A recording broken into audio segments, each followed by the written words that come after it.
Hi guys, my name is Nathanael Lau, but you can call me Nate. I grew up in New York, Long Island, Garden City.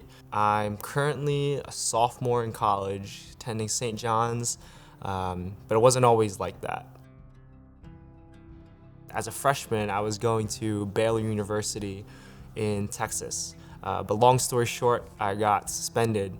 I started kind of hanging out with the wrong people, doing things I shouldn't have been doing. I was kind of partying almost every single day.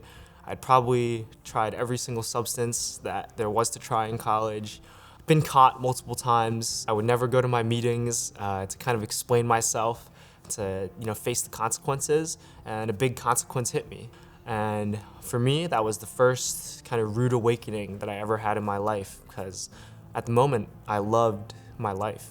But in the Bible it says the heart is deceitful and desperately wicked, which my heart definitely was at the time. I always grew up in the church, but as I would put it, I always wore my Christianity around my sleeve, but I never imprinted it on my heart. I kind of told myself, like, Nate, it's time to change, and I didn't want this life for myself anymore. And when I came back, I kind of broke down in front of my parents. They were able to see that I repented kind of for my ways, and I was kind of broken about the sins I had committed. And at that point, God had started to kind of nurture the seed that He'd planted in me many, many years ago when I first came to church as a kid. I had a whole semester to myself because I'd gotten suspended. My parents told me to get a job, and they told me that I should come to Shelter Rock Church and try out some of the small groups. I spent my whole year doing the opposite of things, going to church.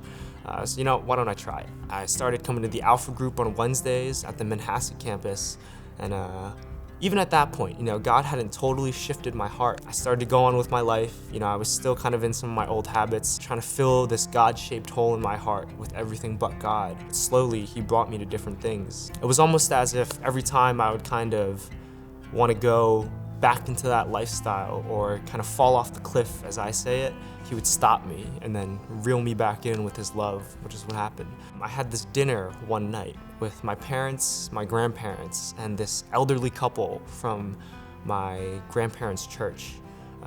What happened that night, I did not expect. At that point, God had really begun to work in my heart. So I had a lot of questions, and when they did answer, the answers were so profound. When He mentioned the love of Christ, I started to well up, and then I just started to burst into tears.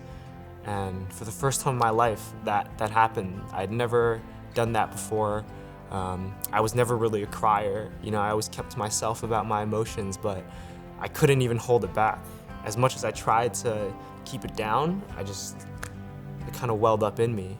And this only happened, I'd say, about a month and a half ago, a month. But ever since then, I think my life has truly been different. The people around me have told me that they see a change in me. I've been able to encourage others, and I've been able to get rid of a lot of my temptations. I say one thing that I always struggled with was substance use, but ever since that day, God completely took away my substance abuse problems.